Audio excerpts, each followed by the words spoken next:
watching the Isiah Factor, Uncensored. And welcome back to the second half hour of the Factor Uncensored. What we are seeing now, more and more people are rejecting vaccines that are on the market. We brought in Dr. Danish Ali to talk about it tonight. And Dr. Danish Ali is here with us on the Factor Uncensored from Archpoint Pain Institute. Dr. Ali, I recently saw a study that indicated in 2025, out of 2,000 adults surveyed, 30% of those American adults had vaccine skepticism, meaning they did not believe it worked. And I'm sure if they don't believe it worked, it will be a trickle down to their children. And so we will have this generation, a large number in our next generation, who may not have the immunizations that they need to survive or could pass diseases. I know for one, we're having a problem with measles making a huge comeback in this country. So when you see that 30% or out of 10 adults, 3 say they are not willing to take a vaccine, your thoughts about that? Yeah, it's an alarming number, Isaiah. I do agree with you. I think this is definitely something that historically we've had skepticism of vaccines, and it was even rampant during COVID. A lot of folks did not want to get the COVID vaccine as well. And so, to those folks, I think it's very important, especially if it involves your children, to make sure that you talk to your primary care doctors, your pediatricians about, well, listen, without being judged, what are, skepticism, or what are things that I may be harming or not doing if I don't do the vaccine, right? It's good to know both sides of it and then make an educated decision accordingly. As it relates to measles specifically, we've been seeing an uptick in the number of cases here in Harris County, and that closely resembles to the declining number of vaccines that these kids have gotten. Generally speaking, MMR, which is the measles, mumps, and rubella vaccines, are administered at childhood around the age of 12 months, and then another one at the age of 4 to 5 years. And what we're seeing is, Isaiah, those are the numbers that have declined over the years. And because of that, we're seeing an increase in the cases of measles, specifically in Harris County. Most of these illnesses, Isaiah, and most of these viral infections are either asymptomatic or they just have mild flu-like symptoms, and they get over it on their own. The problem becomes when this virus goes to another human being that may not have the same immune fighting cells, or they may be immunocompromised. Those are the folks that get higher risk of illnesses, and they get sicker, and potentially those folks that get sicker, it can affect the organs and they can end up being hospitalized. And so our message is still, consider the vaccines, but more importantly, discuss with your pediatrician or your physician what are the pros and the cons of not getting this vaccine, because you may just think, well, I'm putting something else in my body, but you may not realize some of the other downward effects that this may be having that you're not taking into account. And of course, we're talking about Harris County and seeing the number rise here, but it's a problem around the entire country. And as you know, on the Factor Uncensored, people watch us around the country. We don't want to just lead them to believe it's only in Texas. We are seeing an increase around the country. And so when you have so many people who are refusing the vaccine, and you mentioned that those who may have immune systems that may be compromised, it could become a very serious case. Does that all become deadly as well for people out there?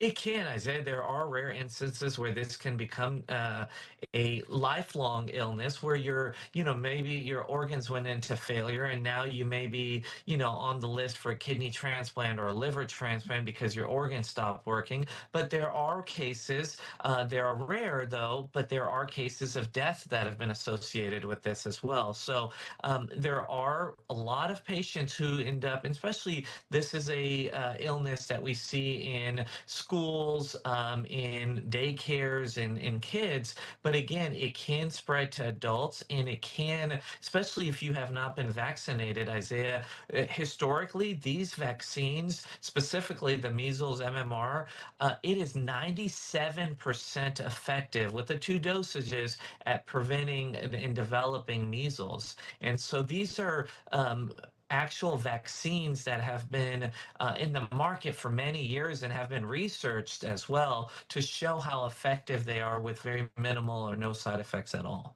Dr. Ali, let's take a quick break here. We'll bring you back here on The Factor Uncensored and continue this conversation because it's very important for people out there. We'll be back with more Factor Uncensored in just a moment. And welcome back to The Factor Uncensored. We have Dr. Danish Ali with us talking about vaccines and how many Americans become skeptics or they refuse to get that vaccine. I think the recent poll indicated 30% of Americans in a sample group said that they had vaccine skepticism. Do you convince someone if they are convinced in their mind that there is something wrong with these vaccines? And we're not only talking about measles, we're talking about COVID, the standard one that many of us took as kids, measles, mumps, and rubella.